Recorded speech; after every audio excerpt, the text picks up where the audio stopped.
The thing is, consciousness is something very unique to us. I think this will be the one thing that we won't be able to achieve.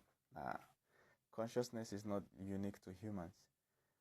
Almost all living things are conscious, and they can demonstrate it. For instance, do you know that dogs are conscious? They wake up and they become conscious, and then they can recognize you and recognize enemies and intruders in the house, and they love. They do a lot of things that humans do. The only thing is that we might be smarter than them in terms of language, communication, all right, and the ability to use tools, because we evolved very complex hands. See these human hands, there is no animal tentacles that is better than it. You know, all these joints here is a smart evolutionary adaptation, you know. So apart from that, I'm telling you, there's really nothing we can do better than dogs. So most of the human evolution is here in the neocortex, where we evolved language, abstract thinking, you know, poetry, and so on. Do you know that dogs can dance? They can listen to music and dance. Birds can dance. They can make music. Do you understand? So especially during nocturnal flights, insects dance. So everything that we can do, they can do it, but maybe at a slightly lower level. So they are fully conscious. Even down to bacteria, amoeba, you know, amoeba, or white blood cells. If you're looking under a microscope, you see a white blood cell chasing a bacteria. The white blood cell is fully conscious, fully self-aware, knows what it's doing. It's self-aware in the sense that it knows that this is me and this is an enemy and I'm going to chase it. The enemy is running, I'm going to chase it and catch it.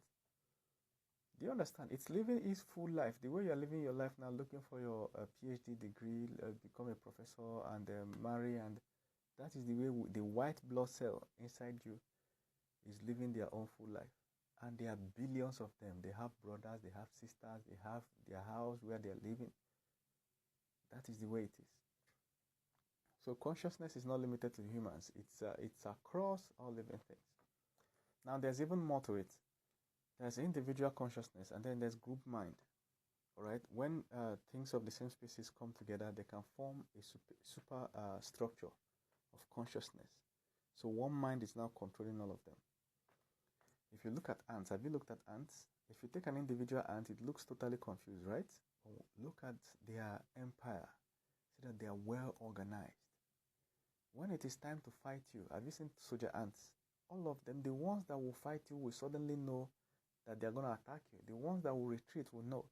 If you accidentally step on soldier ants, do you understand? The ones that are born soldiers, they know exactly that they are going for attack and they're going to sacrifice their life. Sometimes when they bite you, they don't let go. That bite is a suicide bite.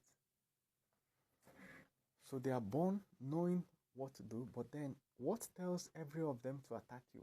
Where is the mind that tells all of them to attack? If you see them walking, right, you'll see the ones transporting the food in the middle. The soldiers will be at the edges and form like a fence. Where did they learn that? It almost looks like there's one group mind. Same thing with bees, right? So if you look at a beehive, if you look at the individual bee, it looks just like an ordinary thing. But when you look at the beehive, you see that it's almost pulsating. The whole beehive is like one big object, and it's changing colors. It's doing like this. Because each bee knows when to treat its wings. As they are treating its wings, it's looking like the whole beehive is pulsating. Why? They are trying to ward off predators. There are predators that want to come and take the honey, but with the way the beehive is doing like this, the predator will be scared.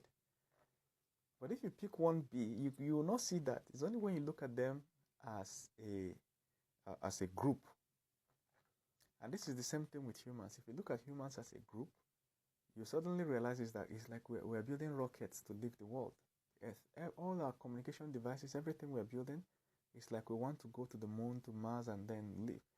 And we're building, what do you call it, spaceships. We're building satellites to search the sky. It's almost like we're looking for our lost relatives in the skies, in the cosmos.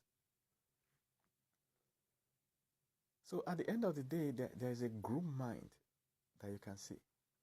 And that is why you have to be careful as an individual joining any group. Because once you join any group, your thoughts, your faculties as an individual is gone, is suppressed immediately, then the group mind takes over. So if you join the wrong group, you see yourself doing the wrong thing.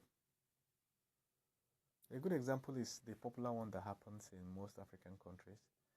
Not just most African countries, every country of the world. When a smart, aspiring, honest young man joins a corrupt political party, from the day they just signed that their form that they have joined, bro, all their intelligence will just disappear. They will start echoing the rhetorics of that political party. Has it happened to you before?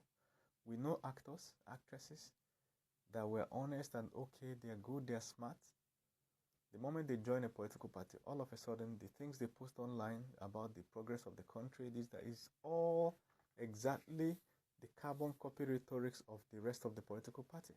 Even if you bring 1 million members of that political party, all of them will be saying exactly the same thing. Their individual mind is gone. Their group mind is now what is working. It happens during lynching in the marketplace, for instance. If you're in Africa, this story is going to make a lot of sense to you. Somebody does a robbery and they catch the person. All right. One person just screams, kill him. Boom. Everybody is now beating the person to death. And if nothing happens within 2 minutes, the person is dead.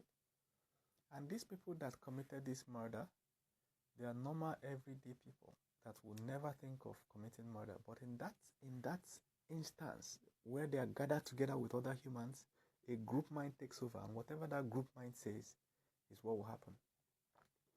Now, what do you do when a group is attacking you? You have to address the group mind, not the individual. Do you understand? You have to address the group mind, not the individual. Because now you're addressing the super consciousness, not the individual. They say the crowd has only but one soul. So you have to address that soul. Remember that in the Bible, right, when the Pharisees brought a woman they wanted to stone, and this woman was going to, she did adultery or something, she slept with somebody. So they wanted to stone her. Jesus did not address Peter or Paul in the crowd.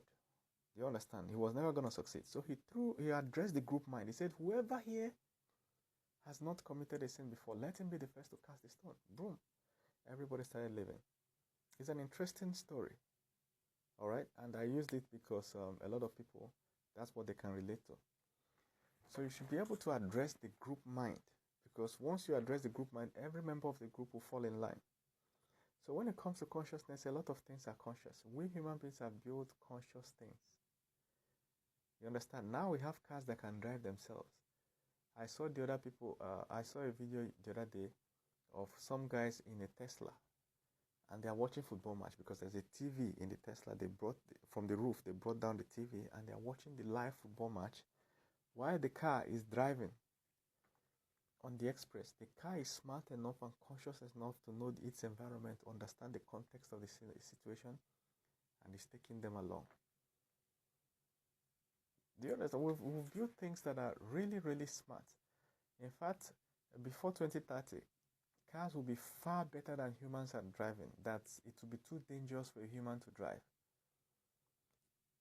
There will be a time we'll get to, it will be too dangerous for a human to drive because of the likelihood of accident, that some countries will start making laws that on certain roads, as a human, you cannot drive there. And you will see that on that road, there will never be accidents. We've built conscious cars, we've built conscious AI that can do so many different things. The intelligence in AI is now becoming so amazing. Like every year, AI becomes 500 to 1,000 times smarter. The AI of last year, the AI of this year is about 500 times smarter than that of last year. Now you multiply that growth by 10 years. In 10 years' time, do you know where AI will be?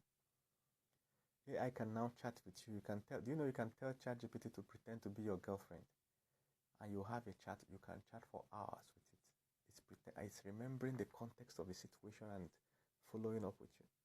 Do you know that? Do you know that you can copy all your chat with somebody, paste it on ChatGPT, and tell ChatGPT to pretend to be that person while you keep chatting with the person? Do you know? We have far past conscious. We have created